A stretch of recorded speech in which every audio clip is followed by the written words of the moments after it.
Olá pessoal, tudo bem? Aqui é o professor Supermalva. Vamos aí para mais uma videoaula, mas antes de mais nada vai lá, se inscreve no canal, dá aquele like positivo, não custa nada, ajuda bastante o canal a crescer e desenvolver, bem como nossos queridos colegas concurseiros aí conseguirem localizar a aula com maior facilidade para auxiliar nos seus estudos também, tá bom? Não custa nada, pessoal, e ajuda bastante. Então se inscreve no canal, dá aquele like positivo e vem contigo. Agora pessoal, são 3 horas da manhã, 3 horas e 1 minuto aí, e eu estou aqui cada vez adaptando mais aqui um cenário para poder fazer as videoaulas, porque não dá, né, para ficar esperando um horário que eu tenha condições aí de gravar uma videoaula na sala, sem atrapalhar ninguém, né, ou sem ser ali incomodado. Então tem que aproveitar o horário que tem. Eu estou falando um pouquinho baixinho, porque realmente aí na noite de ontem, né, a minha enteada reclamou, né, que precisava levantar cedo para trabalhar, e ela chegou a escutar minha voz no quarto, mesmo eu isolando aqui porta, tudo. Então eu falo um pouquinho mais baixinho, mas dá uma aumentadinha no volume aí, que tenho certeza que dá para acompanhar a videoaula. O importante é que o concurso está chegando, pessoal, e os estudos eles não podem parar, tá bom? Agora a gente está aqui a gente está falando aqui sobre o referencial curricular nacional para a educação infantil. A gente está no 3º volume, que trata do conhecimento de mundo. Tá? A gente está na 3ª videoaula e a gente vai continuar falando sobre a criança e o movimento. Na última aula, a gente falou sobre as crianças de 0 a 1 ano. Agora a gente vai falar das crianças de 1 a 3 anos. Tá? Então, a criança e o movimento. A criança de 1 a 3 anos. Logo que aprende a andar, a criança, gente, ela parece tão encantada com essa capacidade que ela se diverte muito em se locomover de um espaço para outro, sem necessariamente ali um objetivo, né? Mas pelo fato de andar para lá e para cá, porque ela está encantada ali com aquela nova função dela. O exercício dessa capacidade, somado ao progressivo amadurecimento do sistema nervoso, propicia também o aperfeiçoamento do andar, né, que se torna cada vez mais seguro e estável, desdobrando-se nos atos de correr, pular, né, e suas variantes. Então, conforme a criança vai evoluindo, aí, ela vai também ali ampliando, né, os seus movimentos, né, como correr, pular. Então, primeiro ela aprende a andar, logo em seguida ali ela já está correndo, pulando, deixando o pai e a mãe doido. Vamos lá. A grande independência de andar propicia na exploração do espaço.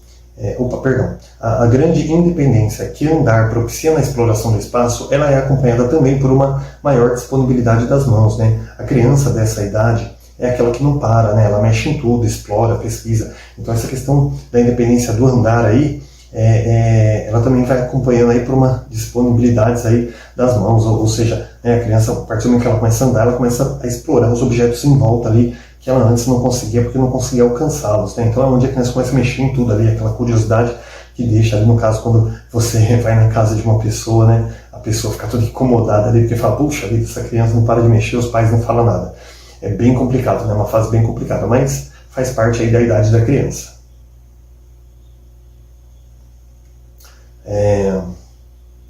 Ao mesmo tempo em que explora, a criança também ela aprende a adequar seus gestos e movimentos às suas intenções, né, e às demandas da realidade, né. Gestos como de segurar uma colher para comer ou uma xícara para beber e o pegar, né, de um lápis para marcar um papel, embora ainda não muito seguros. A criança ainda ela não manuseia esses objetos, esses talheres, né, objetos aí com aquela perfeição, tudo, né, nem com muita segurança, às vezes meio balangadana ali na mão, mas ela já começa a ter esse contato maior, tá? Embora ainda não muito seguros, né, são exemplos dos progressos no plano de gestualidade instrumental. O fato de manipular objetos que tenham um uso cultural bem definido não significa que a manipulação se restrinja a esse uso, já que o caráter expressivo do movimento ainda predomina. Assim, se a criança dessa idade pode pegar uma xícara para beber água, ela também pode pegá-la simplesmente para brincar, explorando as várias possibilidades de seu gesto. Como, por exemplo, né, pessoal, usar ali como um potinho para colocar terra dentro, usar uma colher como pá, tá bom? Usar um lápis, por exemplo, como simbolizando que ele é uma espada ou uma varinha, né? Eu que sou apaixonado por Harry Potter, né? Uma varinha ali, então ele vai dar outros sentidos também para esses objetos. Outro aspecto da dimensão expressiva do ato motor é o desenvolvimento dos gestos simbólicos, tanto aqueles ligados ao faz de conta, quanto aos que possuem uma função indicativa, tá? Como apontar, dar tchau, né, etc.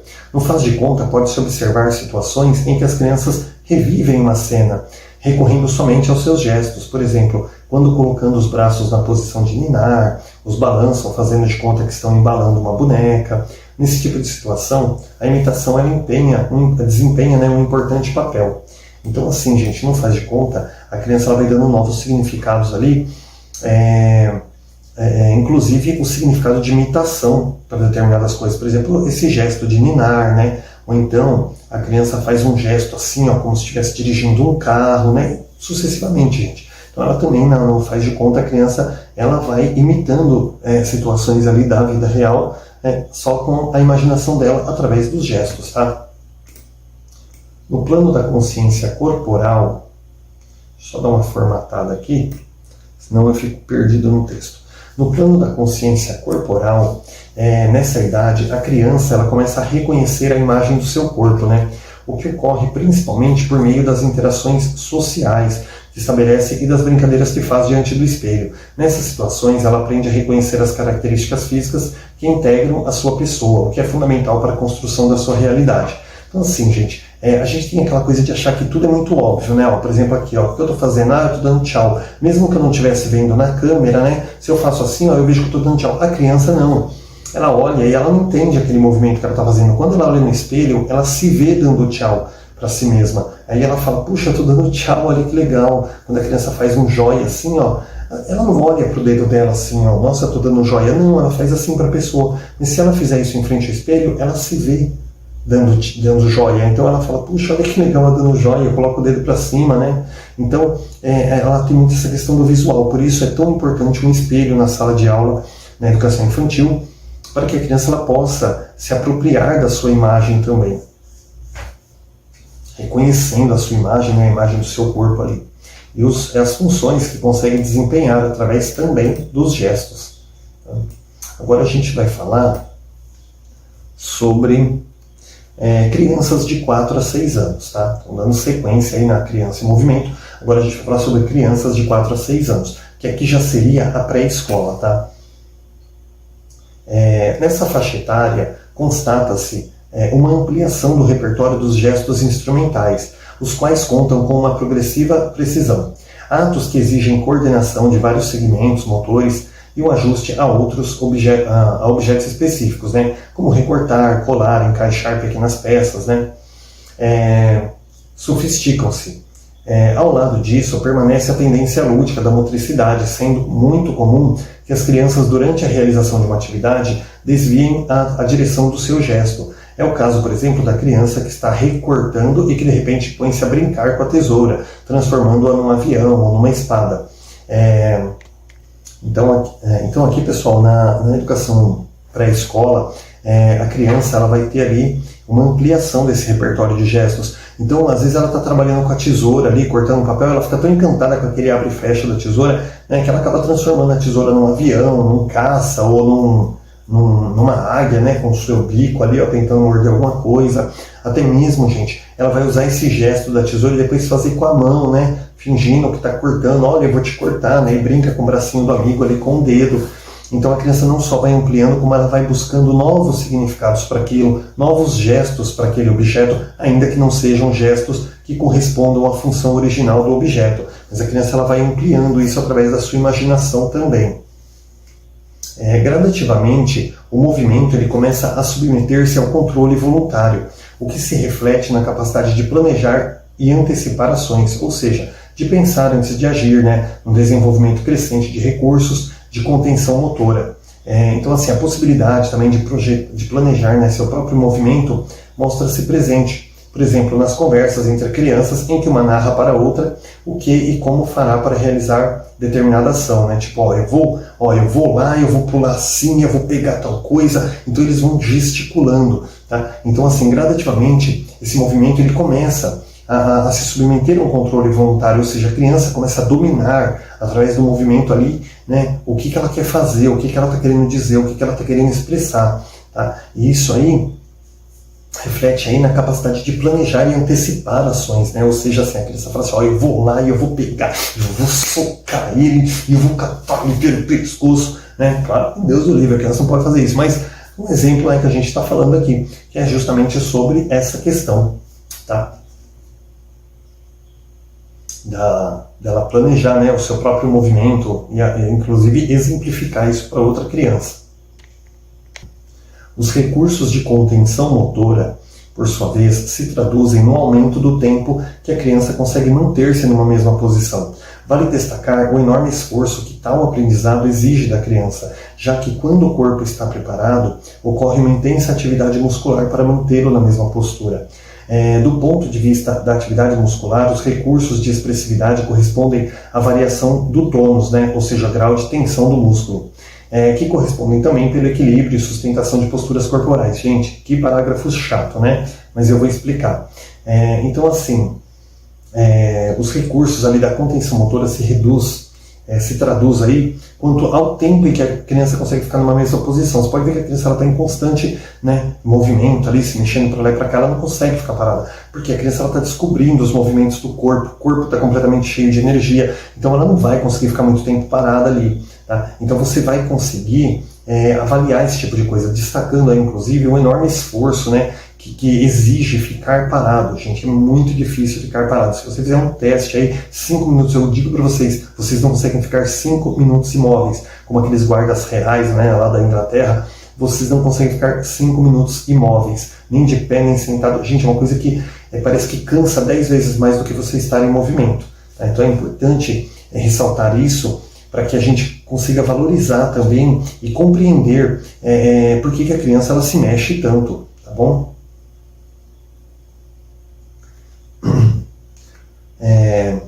O maior controle sobre a própria ação resulta em diminuição da impulsividade motora que predominava nos bebês, tá? Então, assim, você procurando trabalhar esse controle, né, da ação, esse controle do movimento, né, resulta aí na diminuição da impulsividade, né, que tinha nos bebês. Mas quando a gente fala sobre controle do movimento, gente, não é falar assim, olha, vamos exercitar, ficar mais tempo parado, né, para controlar a impulsividade. Não, pelo contrário, é você trabalhar atividades ali que a criança possa se mexer, que ela possa se articular. Dessa forma, ela vai diminuir a impulsividade dela, porque ela não vai nem pensar assim na necessidade de se movimentar, uma vez que ela já está fazendo isso de forma natural, tá? De forma permitida também.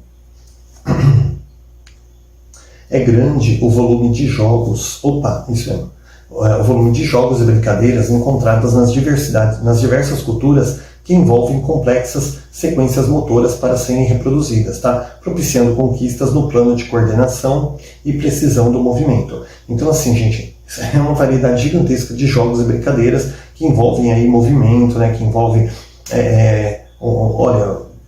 pega-pega, esconde-esconde, cabo de guerra, né, pular corda, gente, tantas e infinitas brincadeiras aí que envolvem movimento, até mesmo dentro da sala de aula também, né? Por exemplo, tem aquele jogo imagem e ação que você não precisa comprar ele, você pode fazer na sala. Uma criança tem que desenhar uma coisa e a outra tem que imitar aquilo que está sendo desenhado, e uma terceira tem que tentar adivinhar o que é, tá?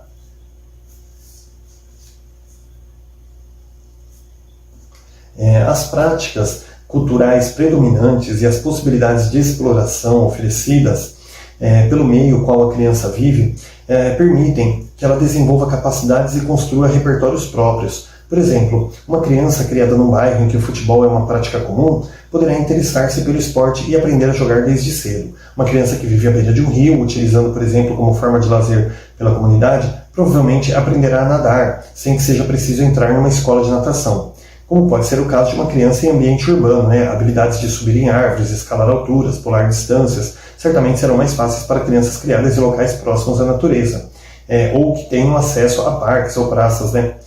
As brincadeiras que compõem o repertório infantil e que variam conforme a cultura regional, elas apresentam-se como oportunidades privilegiadas para desenvolver habilidades no plano motor, como empinar pipa, jogar bolinha de gude, pular amarelinha. Gente, na outra aula eu já fiquei indignado com isso, vou ficar indignado de novo. Atirar com estilingue, gente.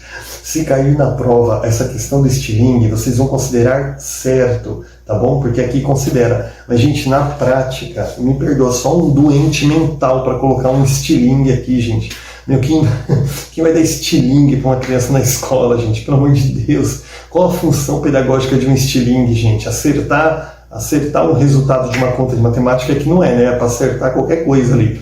Então, assim, se cair listening na prova está certo, porque consta aqui, gente. Mas, meu, que absurdo, velho. Que absurdo. Então, aqui está falando sobre as diversas práticas culturais. Então, assim, as práticas culturais regionais de cada região. Por exemplo, eu estou lá na minha regionais de cada região, né? Soltei uma pérola aqui. Na escola que eu dou aula, por exemplo, né? Tem um laguinho? Não tem um laguinho. Então não dá para trabalhar essa questão de aprender a nadar, né? Mas tem um campinho de futebol, tem uma quadra no bairro, tem uma quadra na escola. Então ali eles podem praticar diversos esportes, não apenas futebol, né? Tem um espaço para empinar pipa? Olha, ali no bairro não tem um espaço muito grande que as crianças possam correr, tem uma liberdade maior, né? Mas tem, por exemplo, tem a quadra que dá para jogar um futebol, tem alguns brinquedos que dá para as crianças se exercitarem, tem também mesas que dá para a gente jogar um jogo de tabuleiro, né? Então você tem que explorar aquilo que tem na região em torno da escola, procurar trabalhar isso na escola para que fora da escola eles também possam praticar aquilo. Não adianta você chegar dentro da escola e fazer uma piscina olímpica e ensinar as crianças ali a nadar, a brincar, a se divertir, e quando a criança chegar, por exemplo, fora da escola, não tem uma piscina no bairro, uma piscina pública, nem que a criança possa usar, nem na casa dela. Então, assim, você tem que trabalhar na escola, gente, aquilo que tem fora da escola também, para que a criança ela sinta aquele vínculo, ela possa praticar fora da escola o que ela pratica dentro, tá bom? Então, aqui de acordo aí com as particularidades, se é uma região urbana, se é uma região rural, se é uma região ribeirinha, não importa o local que a criança vive, né, ela vai ter ali o que tiver à disposição dela vai ser a predestinação, aquilo que ela vai ter mais facilidade de aprender no começo. Não que ela não possa aprender as outras coisas, tá? Mas ela não vai ter a mesma facilidade uma vez que... ela não vai ter a mesma facilidade que ela teria com aquelas coisas ali que ela tem no bairro desde cedo, tá? Ela pode buscar outras oportunidades aí, mas aquilo que ela tem ali de graça no bairro, que ela tem perto da casa dela, vai propiciar para ela uma maior experiência desde cedo, tá bom? Agora a gente vai falar sobre objetivos, tá? A gente vai sair aqui dessa questão da criança e o movimento, né? Terminamos aqui essa temática e agora a gente vai para os objetivos, tá? A gente vai falar dos objetivos para crianças de 0 a 3 anos, tá? Sempre trabalhando com faixa etária, por quê? Porque a gente tem a creche, né, que é o berçário 1, aí tem a creche, que é o berçário 2 e o maternal, e aí a gente tem a pré-escola, tá? Então a educação infantil, na verdade, ela é dividida em duas partes, que é a creche e pré-escola. Mas a criança de 0 a 3 anos, ela é praticamente um bebê recém-nascido. Opa, aqui está de 0 a 3 anos. Então aqui está englobando a creche inteira, tá? Só no outro tema lá, que pegou criança de 0 a 1 ano. Mas, por exemplo, a criança de 0 a 1 ano, ela é praticamente um bebê, então meio que dá uma quebrada na creche, porque a atividade dela vai ser completamente diferenciada em relação às outras. Mas aqui está pegando 0 a 3 anos, já está pegando a creche completa. Então vamos lá, os objetivos aí para as crianças da creche, né, as crianças de 0 a 3 anos.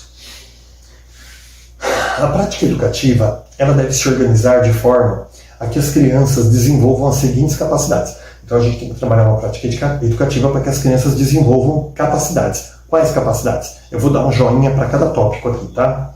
Familiarizar-se com a imagem do seu próprio corpo. Então, você vai trabalhar atividades para que a criança tenha movimentos ali, que ela possa explorar as partes do corpo dela, inclusive com o espelho também.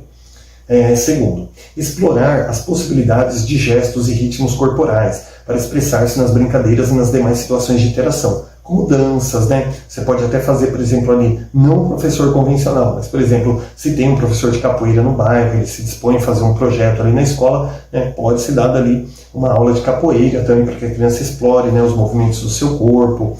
E também você trabalhar ali com brincadeiras de pular, né, como pular corda, aquela brincadeira do saco também, que eles têm que entrar dentro e sair pulando.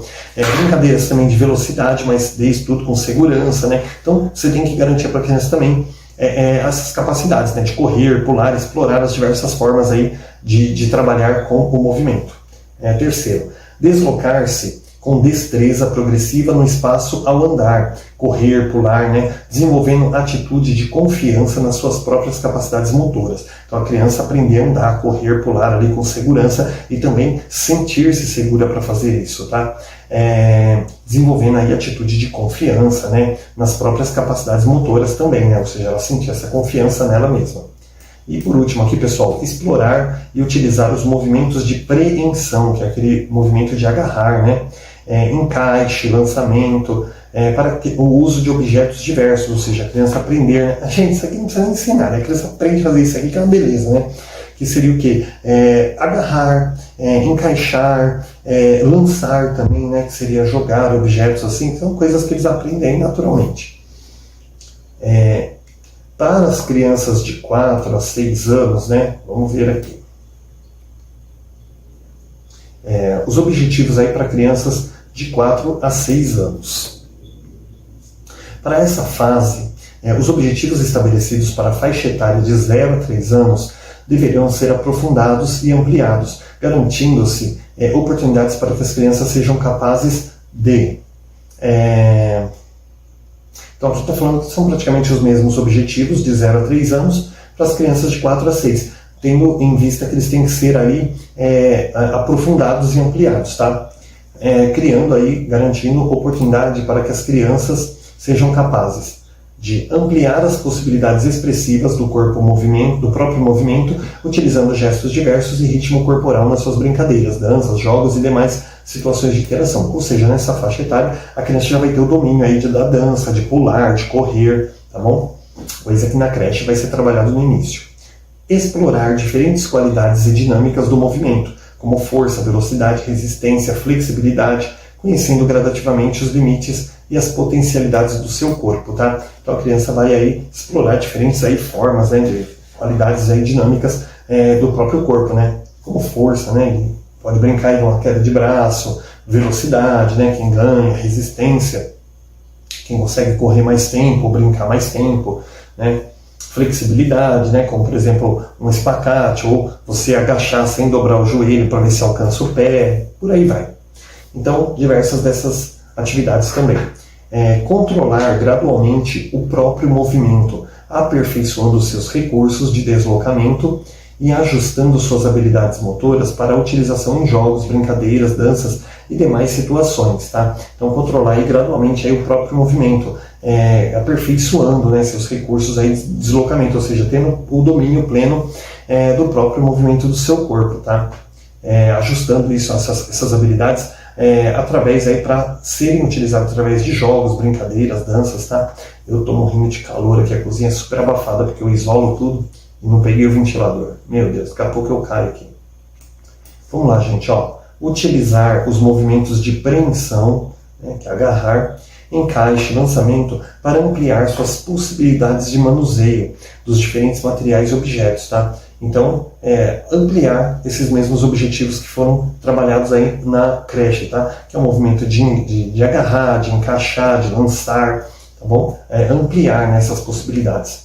Por último aqui, ó, apropriar-se progressivamente da imagem global do seu corpo, conhecendo, identificando seus segmentos e elementos e desenvolvendo cada vez mais uma atitude de interesse e cuidado com o próprio corpo. Então, se apropriar progressivamente aí da sua imagem global, né, das suas mãos, da sua cabeça, da sua perna, e procurar valorizar, né, o movimento de cada um, a capacidade de cada um, a potencialidade de cada um, a função que cada um pode desempenhar aí, cada membro do seu corpo, né, e também desenvolver cada vez mais, gente, uma atitude de interesse e cuidado ali também com o próprio corpo, né, no sentido de, puxa, não pula tão alto que você vai cair, vai doer a perna, vai doer o joelho, você pode bater a mão no chão, pode bater a perna no chão e se machucar. Então, tipo assim, busque os seus limites, mas não os ultrapasse. Mais ou menos isso. Então a criança aprender a ter esse domínio aí sobre o próprio corpo e valorizar, cuidar do próprio corpo, cuidar do seu próprio bem-estar.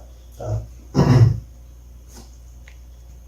A gente vai entrar numa outra temática aqui agora, que são os conteúdos, tá? Então a gente vai pegar a introdução aqui e provavelmente vai dar continuidade na próxima aula, mas como ainda tem tempo, vamos entrar aqui na temática de conteúdos. A organização dos conteúdos para o trabalho com movimento, lembrando pessoal, né, encerramos aqui os objetivos e vamos entrar em conteúdos. A organização dos conteúdos para o trabalho com movimento deverá respeitar as diferentes capacidades da criança em cada faixa etária, bem como as diversas culturas corporais presentes nas muitas regiões do país. Ou seja, gente, cada criança ela tem uma capacidade, cada criança, por exemplo, nem todas as crianças correm na mesma velocidade, nem todas as crianças têm a mesma resistência, nem todas as crianças vão conseguir pular de uma mesma altura, nem todas as crianças ali tem as mesmas habilidades de movimento que a outra, perdão, só deu um soluço aqui, nem todas as crianças vão ter as mesmas capacidades aí de movimento que outras, tá? Então precisa respeitar isso daí, tá? Você não pode chegar, passar um conteúdo ali que tipo, todo mundo tem que correr 50 metros, tem crianças que não conseguem correr 30, tá? Então você não pode estabelecer metas ali iguais ali para todos. Não, você vai falar, gente, vamos fazer uma corrida, vamos ver quanto cada um consegue, tá? E à medida que as crianças vão parando, significa que elas chegaram no limite delas. Então a organização dos conteúdos ela tem que respeitar isso, tá? Não pode simplesmente colocar ali determinar um limite ali e falar todo mundo tem que ser igual, todo mundo tem que chegar lá. Quem não chegar não conseguiu realizar. Não pode, tá?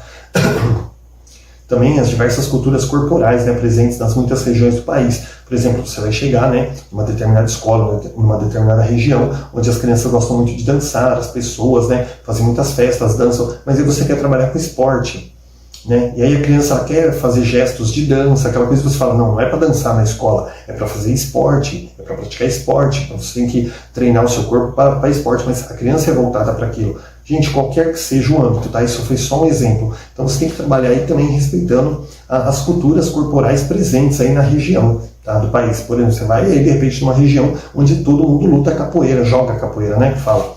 E aí você chega lá, o professor não gosta de capoeira e ele fala, não, vamos trabalhar danças, que é uma coisa mais calma, mais tranquila. Pô, e você vai mudar toda a cultura que a criança tem do lado de fora da escola? Não dá, né? Os conteúdos deverão priorizar o desenvolvimento das capacidades expressivas e instrumentais do movimento, possibilitando a apropriação corporal pelas crianças de forma que possam agir com cada vez mais intencionalidade. Ou seja, né, pessoal, a criança, os conteúdos eles têm que priorizar aí o desenvolvimento de capacidades expressivas, aí, fazer com que a criança explore realmente as suas potencialidades ali do movimento, e não simplesmente colocar alguns movimentos básicos ali, como eu falei, né? Olha, vamos trabalhar dança que é mais tranquila do que capoeira. Não pode, tá? Tem que buscar realmente a criança explorar ali a sua potencialidade ali, a sua intencionalidade também, né? Trabalhar com intencionalidade.